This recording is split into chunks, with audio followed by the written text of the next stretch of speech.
लोक फेमस झाली हो, पण आम्ही काय फेमस व्हायना झालो, कारण आम्ही शेतातले व्हिडिओ टाकतो आणि लोक बी शेतातलेच टाकतात, पण ते कसे फेमस होते त्यांनी माहिती. आणि आम्ही बघा इकडं काय चारा लावलो तितक्या उन्हामध्ये, तरी तुम्हाला व्हिडिओ काढून टाकतो. आणि सौरभ जोशी घरचे व्हिडिओ फॅमिली ब्लॉग असते त्याचे पण आपले होईल, आणि आम्ही पण त्यांच्यासारखंच काढण्याचा प्रयत्न करतो. मग त्यांचेच व्हिडिओ इतके कसे जातात, आणि आम्ही पण डेली म्हणजे व्हिडिओ टाकतात. फक्त एवढं की आमचं टायमिंग चेंज असतो, म्हणजे एक फिक्स टायमिंग नाही, आणि त्यांचं जे फिक्स टायमिंग आहे ते फिक्स टायमिंग ठेवावं लागेल आपल्याला पण, कारण आपल्याला पण व्हायचं आहे मोठं, आणि ते पण लईच मोठं. त्याच्यामुळे आपल्याला व्हिडिओ तर टाकावंच लागणार आहेत मित्रांनो. बघा शेतामध्ये आलो आहे, आणि इकडं आपली गाय चरायली मागं पाठीमागं, आणि आता निघालो आहे. आपली गाय जगली त्याच्यामुळं.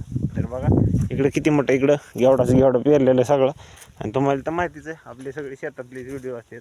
आणि मित्रांनो इकडे समोर बोरी पण आहेत बघा. तर बोरी कोणाकोणाला खायला आवडतात सांगा, आणि असेच त्याचे पण व्हिडिओ असतात.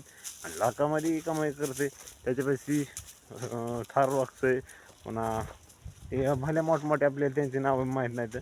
तर असू द्या, आपले पण होईल कवा ना कवा पूर्ण, आणि आपल्याला पण येईन गाडी बसाय. तर बघा इथं आता हे बोरीचं झाड आहे, हे बघू शकताय.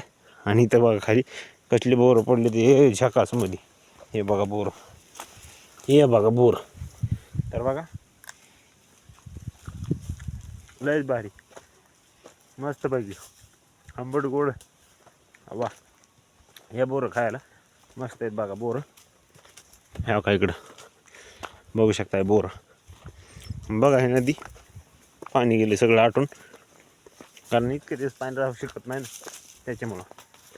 अरे भाई तू बी का अडकायला लागली मधीच, पाय चल, पाय अडकायला लागली मधीच. चला आता आपण हे वडा एवढा पार करू. हा काय वडा बघू शकताय. हे बघा कच्ची झाडं ही सांगा, ह्याला फुलं बघा एकदम भारी आलीत. पाठीमागं पण तुम्हाला दाखवली आहे झाड ही. तर कमेंट करून सांगा आपल्याला झाड कोणतं ती. भेटू दुसऱ्या व्हिडिओमध्ये.